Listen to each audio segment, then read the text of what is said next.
성경 말씀 사사기 8장 우리 한 번 더 읽도록 하겠습니다. 22절 23절입니다. 시작. 그때 이스라엘 사람들이 기드온에게 이르되 당신이 우리를 미디안의 손에서 구원하셨으니 당신과 당신의 아들과 당신의 손자가 우리를 다스리소서 하는지라. 기드온이 그들에게 이르되 내가 너희를 다스리지 아니하겠고 나의 아들도 너희를 다스리지 아니할 것이요 여호와께서 너희를 다스리라 하니라. 아멘. 여룹바알이라 하는 이름을 가졌던 기드온, 그가 이제 나이가 많이 들은 듯합니다. 나라가 미디안이라고 하는 신흥 세력에 의해서 거의 멸망 직전까지 갔을 때에 기드온을 지도자로 세워서 이스라엘이 승리하게 됩니다. 이제 기드온이 몸이 약해지고 저 이제 사사직에서 물러나겠습니다 이렇게 말했을 때에 마땅한 지도자가 보이지 않은 것을 안 이스라엘의 족장들이 모여서 기드온을 찾아옵니다. 찾아와서는 기드온 장군이시여, 당신이 이제 사사의 일, 그때는 사사라 부르지 않았겠죠. 지도자라 불렀겠죠. 지도자의 일을 그만두시면은 우리를 누가 이끕니까? 그러니까 당신이 워낙 걸출하니까 당신 자녀들도 걸출하지 않겠습니까? 그러니까 당신이 이제 은퇴하시면은, 당신이 돌아가시면은 당신의 자녀들이 우리들을 인도해 주시고, 당신 자녀가 죽으면 당신의 손자들이 우리를 인도해 주십시오 이렇게 말했습니다. 왕 비슷한 거죠. 왕위가 세습되는 것 같은 거 말이죠. 근데 기드온이 아이고 참 고맙습니다, 우리 아이들까지 그렇게 인정해 주셔서, 이렇게 말하지 않고 아니요 이렇게 말합니다. 내가 물러났을 때에 이스라엘을 이끌 이는 내 아이들이 아니고 하나님이십니다 이렇게 말합니다. 결국 기드온의 자식들이 많았습니다. 70명 가까이. 그러나 그들이 다 몰살당하고 맙니다.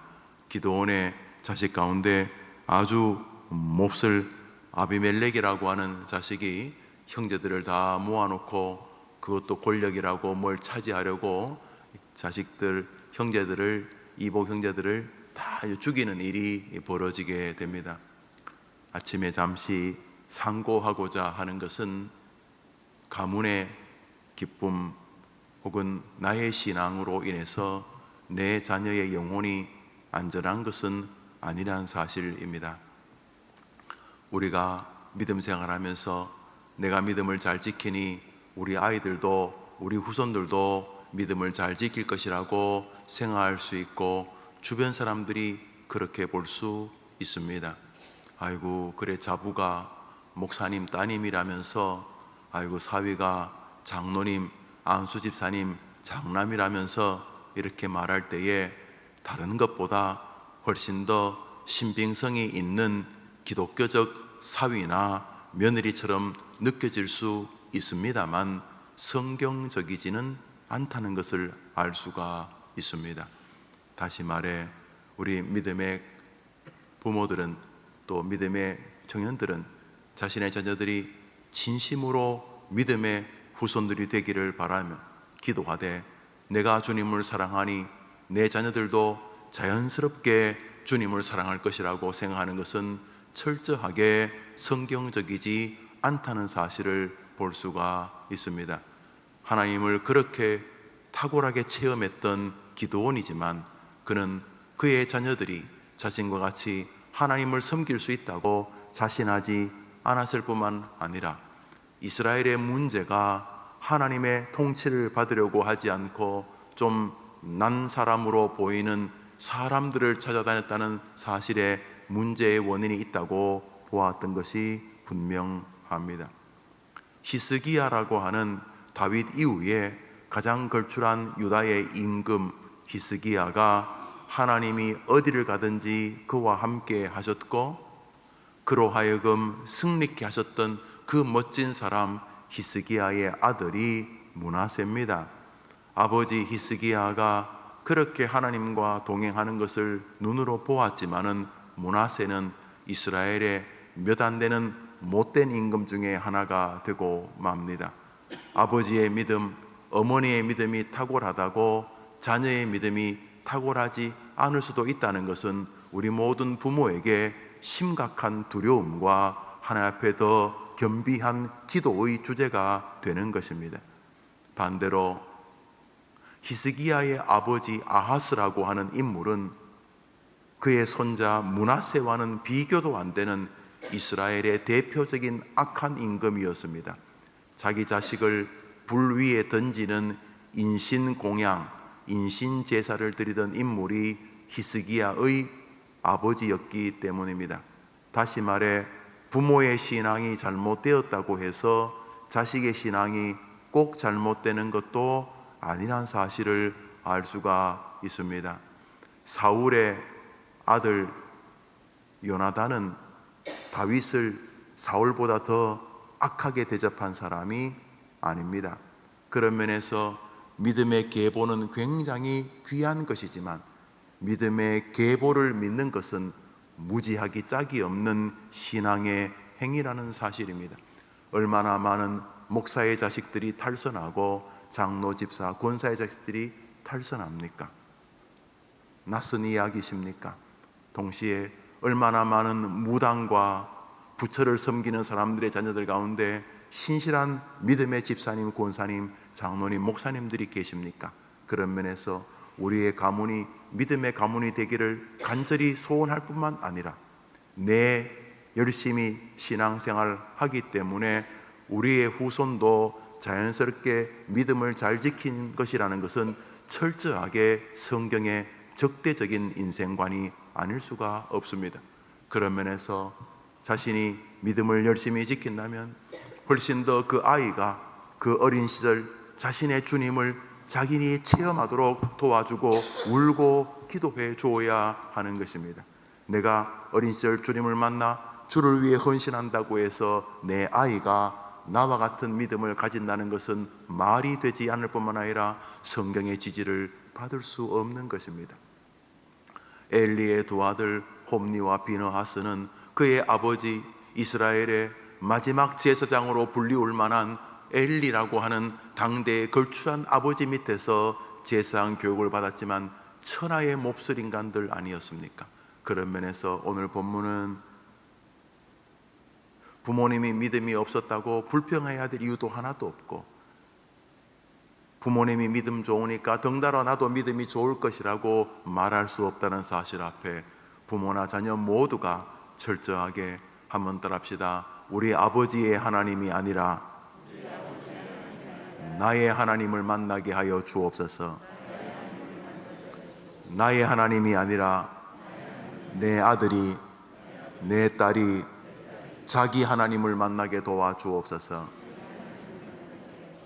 우리는 이것을 기도해야 하는 것입니다.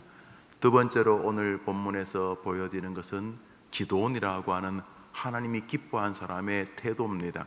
하나님이 기드온을 선택했는데 그 기드온의 인생을 이렇게 붙잡고 있는 주된 정신은 한번 들합시다. 하나님이 영광을 받으셔야 한다.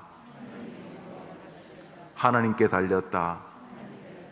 기드온의 그의 마지막 정신세계는 내 자식들이 이 나라를 혹은 고관대장이나 누가 똑똑한 사람이 이 나라를 이끌 게 아니라 이 나라를 이끄실 분은 하나님이라는 생각을 당신들이 가져야 됩니다 라는 것이었습니다.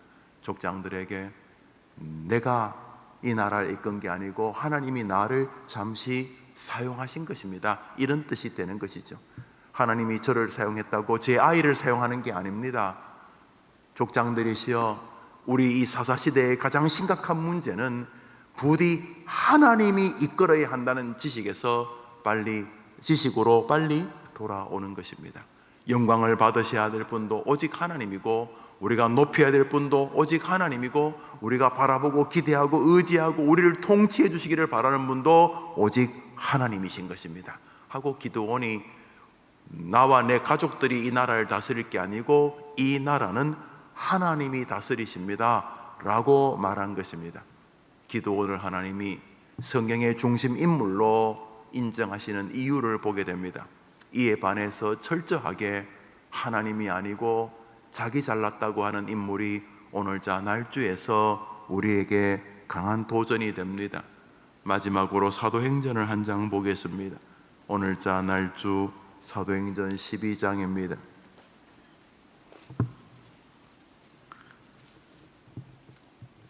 사도행전 12장입니다. 21절부터 23절을 읽습니다. 21절부터 23절입니다. 읽읍시다. 시작. 헤롯이 나를 택하여 왕복을 입고 단상에 앉아 백성에게 연설하니 백성들이 크게 부르되 이것은 신의 소리요 사람의 소리가 아니라 하거늘 헤롯이 영광을 하나님께로 돌리지 아니하므로 주의 사자가 고치니 벌레에게 먹혀 죽으니라. 헤롯이라고 하는 당시에 이스라엘을 통치하던 지도자가 무슨 국경일을 맞았는지 이렇게 강단에서 설교하는 자리가 있었는지 여튼간에 사람들 앞에서 연설을 했습니다. 왕복을 입었다고 하는데 아마 금을 얇게 펴서 만든 옷 아니었겠습니까? 번쩍번쩍 했겠죠. 햇볕이 좋았나요? 햇볕에 반사돼서 입었던 옷이 번쩍번쩍 했으리라 생각이 되어집니다. 사람들이 헤롯이 입은 옷을 보고 또 이렇게 벌써 여러분들 앉아 계시고 저도 여러분하고 똑같은 죄인이고 그런데도 제가 지금 이렇게 설교하니까 저 목사는 우리보다 훨씬 더 믿음이 좋아 보이고 혹시 그러지 않습니까? 헤롯이 아마 지가 그런 줄 알았나 봅니다. 너희들보다 내가 나은 인간이다 그랬는지 여튼간에 이렇게 서가지고 뭐라고 연설을 하는데 사람들이 몇이 와 임금님 같다가 아니라 와 하나님 같다 이랬다는 것입니다.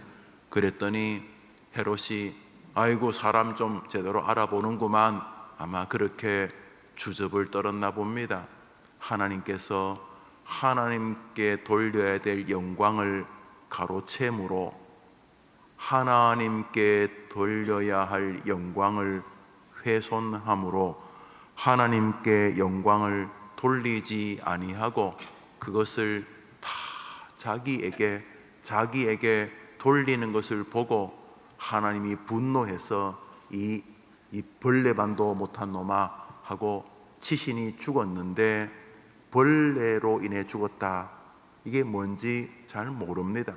벌레가 코로 들어갔는지 갑자기 벌 한 마리가 날아와서 급소를 쏘았는지 여튼간에 그 번쩍번쩍 하던 사람이 코끼리나 사자한테 싸우다가 죽은 것도 아니고 무슨 맹수 아니면 집에 기르는 개 그렇게 무슨 엄청나게 목숨을 위협할 만한 그런 사물도 아니고 하다못해 적군이 날린 화살에 맞아 죽은 것도 아니고 지렁이 같은 거 한 마리에 의해서 죽었다. 이런 이야기는 성경의 블랙 조크지요. 비아냥인 것입니다. 이유는 딱 하나입니다. 하나님께 돌아가야 될 영광을 중간에서 가로채므로 이런 것입니다. 기도원하고 전혀 다른 인생관입니다. 하나님께서 우리에게 모든 좋은 것을 주셨다면 우리는 출처가 하나님이라는 사실을 잊지 않습니다. 구원이 어디로 온 것입니까? 구원은 전적으로 하나님이 우리에게 베푸신 은혜, 카리스의 결과 아닙니까? 그러면 구원만 은혜입니까? 이 아침은 누가 주신 것입니까? 우리의 깊은 죄성 속에서도 감히 여호와를 아버지라고 부를 수 있는 이 겨자씨만한 믿음은 누가 주신 것입니까? 우리에게 힘들 때 어려울 때 전능하신 하나님께 이 죄인들이 우리를 위해 죽으신 그리스도 예수를 의지하며 기도할 수 있는 이 신앙심은 누가 주신 것입니까? 그냥 살지 않고 기쁠 때도 출처가 하나님인 것을 기억하고 슬플 때도 과도하게 침체하지 않고 하나님께 기도하면서 고난과 난제를 극복할 수 있는 믿음의 여정은 누가 주셨으며 향방 없이 끝나지 않고 뚜렷이 가야 될 목표, 우리의 본향을, 우리의 달려갈 길을 마음에 두고 그 길을 향해 걸어가는 세상 사람들이 죽어가는 것과는 전혀 다른 천국을 향해서 오늘도 한 걸음씩 한 걸음씩 나아가는 이 멋진 인생의 순례길은 누가 주신 것입니까? 저 천국에 대한 소망은 누가 주신 것입니까? 결국 우리에게 있는 모든 것은 하나님이 주신 것이 아닙니까? 이 해림교회에서 함께 만나 믿음의 길을 걸어가며 이 교회라는 아름다운 공동체에서 늙어갈 수 있는 특권은 누가 주신 것입니까?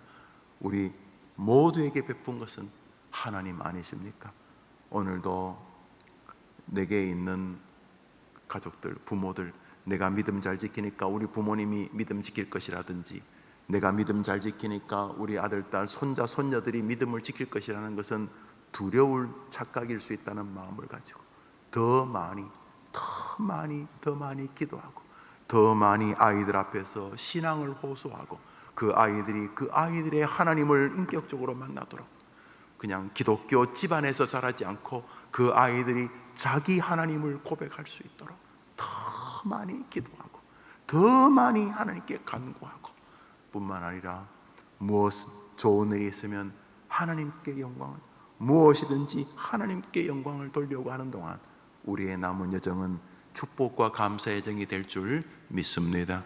이번 한 주 살면서 가까운 가족들, 내 자녀들에게 다시 한번 그들의 신앙의 옷깃을 여미도록 읍소하고 정중하고 진지하게 자녀들에게 마치 낯선 사람을 대하듯이 정중하고 간절하게 자신의 주님의 신앙을 만나고 자기의 신앙을 주님으로 고백하는 믿음을 굳건히 하는 것의 가치를 엄중히 말하고 조심스럽지만 신실한 부모 밑에 전혀 신실하지 않았던 자손들의 출생을 조심스럽게 성경에서 보여주면서 너는 절대로 그러지 않을 것을 안다.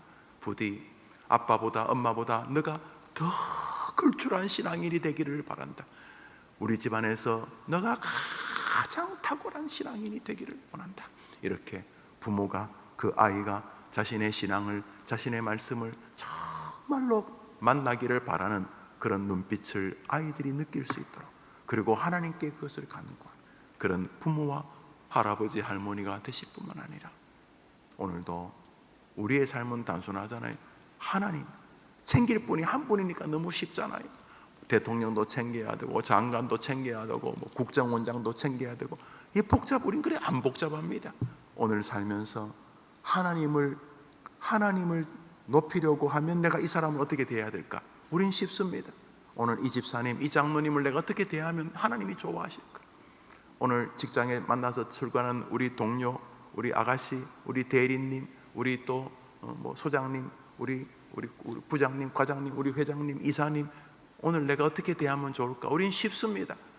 저분을 어떻게 대하는 게 하나님이 좋아하실까? 우리는 쉽습니다.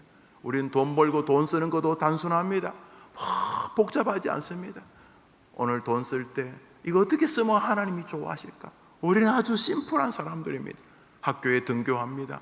이제 곧 방학이 될 텐데 어떻게 하면 학교 생활하면, 내가 오늘 수업 시간에 선생님에게, 교수님에게, 동료에게 어떻게 하면, 내가 오늘 영어 수학 시간에 어떻게 하면 좋을까? 우리는 아주 단순합니다. 어떻게 하는 게 하나님께 가장 영광이 될까? 우리는 그렇게 삽니다. 오늘 내일 그렇게 사시면 우리에게 다시 주일이 다가오게 될 것입니다. 그렇게 살려고 몸부림친 마음으로 주의 전에 왔을 때 하나님이 위로해 주시는 은혜를 여러분이 누리게 될 줄 저는 믿습니다. 주님 가르친 기도로 예배를 마치고 자유롭게 기도하며 오늘은 나의 자녀들을 위해서, 그리고 주님께 남은 생의 영광을 돌리는 인생이 되게 달라고 기도하며 한 주간을 시작합시다. 하늘에 계신 우리 아버지여, 이름이 거룩히 여김을 받으시오. 나라의 임하옵시며 뜻이 하늘에서 이룬 것 같이 땅에서도 이루어지이다. 오늘날 우리에게 일용할 양식을 주옵시고, 우리가 우리에게 죄 지은 자를 사하여 준 것 같이 우리 죄를 사하여 주옵시고, 우리를 시험에 들게 하지 마옵시고 다만 악에서 구하옵소서. 되게 나라와 권세와 영광이 아버지께 영원히 있사옵나이다. 아멘. 기도합시다.